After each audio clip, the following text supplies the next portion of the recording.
best thing you can do for yourself is claim what you want and act as if. The leader, when they speak, they're heard. It influences others to move differently. We're looking to revolutionize how breeders operate because it's not a clean industry, right? Better breeds, better breeders, better business. All right, guys, right now we're doing the Breedwise podcast, aka the Blueprint.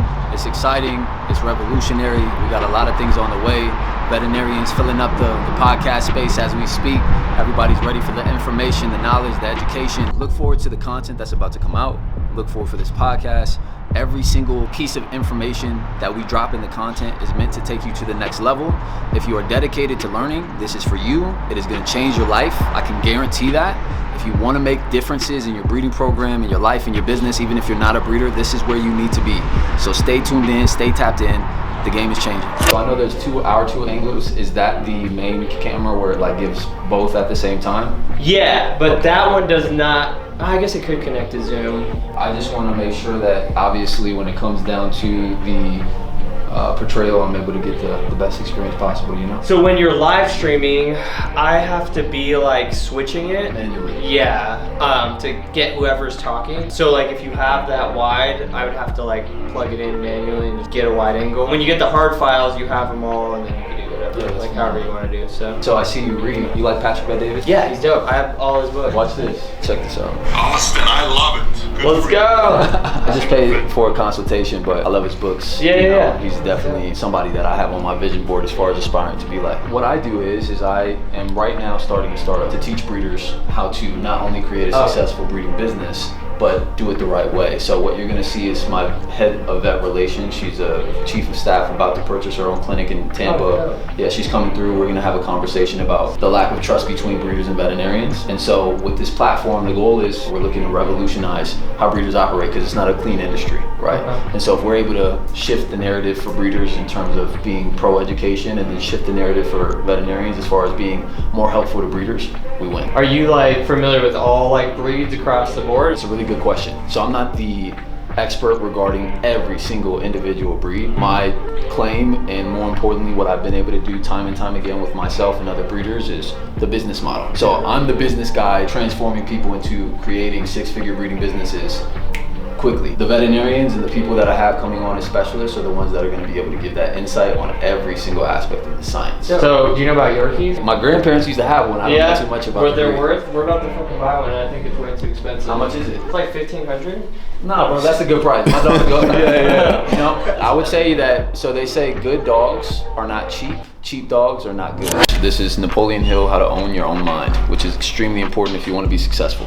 Because each of us have like a thought process of, are we gonna be successful, or we question things, and the best thing you can do for yourself is claim what you want and act as if. So assume great things. If you assume negative things, that's literally what you're gonna magnetize to yourself. So the 21 laws of leadership, right? It's so funny that you bring that up because you know how he says like, your title doesn't mean shit. That's the lowest level of position.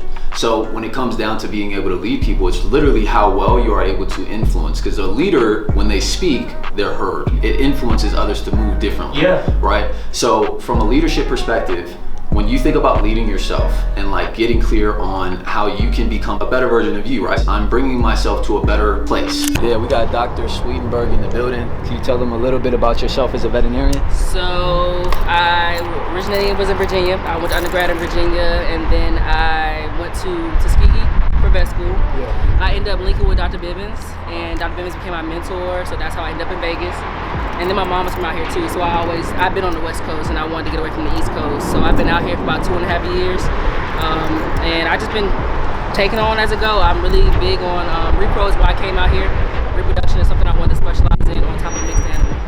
And so since that, I just been guinea pigs, birds, bats, whatever you got, I'll take it. If you have one thing that you'd like to say to the breeding community, what would it be? One thing I would say to the breeding community, that all vets are not against the breeder. I think a lot of breeders have that aspect that, hey, we don't want to help, that we don't care, that we're just trying to milk it, and at the end of the day, it's really not that. We really want to be on the same page, and just, we're going to do it, let's do it together, and do it the right way. Going on, boss. We call him the vet stylist, you know what I'm saying? You had to get me right today, you know what I'm saying?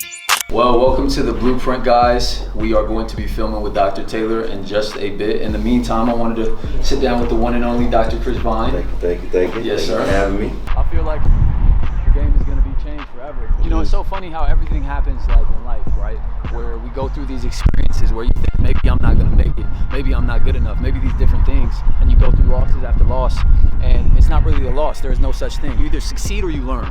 And so that's what I've realized in everything that we've created, right? Now I'm in my hometown interviewing veterinarians who I used to do business with because obviously I was here. I'm no longer here. But I was a breeder that got taken advantage of, that got screwed over, that got put into this grinder of an industry. And I didn't have these resources. And so I'm creating them for you, because you're me. And I needed these, and I still need these as a breeder. So listen, if you want to win, this is where you do it. I'm down. I did like 30 minutes of quick line, which was just to keep the people on the Zoom like satisfied. They're like, she's late AF. Hot. So you guys are live. Welcome to the Blueprint, where we teach breeders how to build a successful breeding business brick by brick. Today, the foundation block that we are going to give you is what's behind the mistrust between breeders and veterinarians and how we fix it. Before we get into that, I'm with the one and only Dr. Taylor Parker, who is not only a phenomenal veterinarian who is an expert at her craft, but very honored to have her as the head of vet relations at Breedwise. The future is so bright, guys. Like, you know, there was a time where I was just thinking about it from a perspective of what I wanted to create. I wrote down my purpose probably about 2 years ago, and these things start to happen naturally and organically before you can even fathom them, and you start to see things fall into place. If you guys knew how Dr. Taylor and I came into contact, it's a matter of just knowing people. Victoria, thank you, but being able to see how the stars align. Every step we take, there's like more and more people that we're finding. I'm excited. I say that every day. About what we wanted to make our slogan. We didn't do that. Well, I'll leave it Let's up do to it you now. guys. I got Victoria, so it is. Wait a minute, hold on. There you go. We won. We won. Okay, it says breed better, be better, breed wise. Or we have the OG, better breeds, better breeders, better business. Yeah, you feel me? That's like. All right, okay. For the girls over here, we just thought it'd be cuter, like tagline. I'm gonna let you guys vote. I have a leadership coach. She's amazing. She was saying for like if we're doing a booth at a conference, we should have like a really like huge thing that's like gonna draw people in. And she's like, "You hate breeders? We do too." And I'm like, "That's not what we're going for. We're really trying to make it a nice thing. We don't hate you." So, but it was an idea. It was a thought thing. So how do we bring someone in? It's definitely persuasive. You could say something like, "The breeding industry's f***ed up." Don't you agree? I don't think we're allowed to use the word. Excuse my language. I apologize. The breeding industry is messed up. Don't you think so?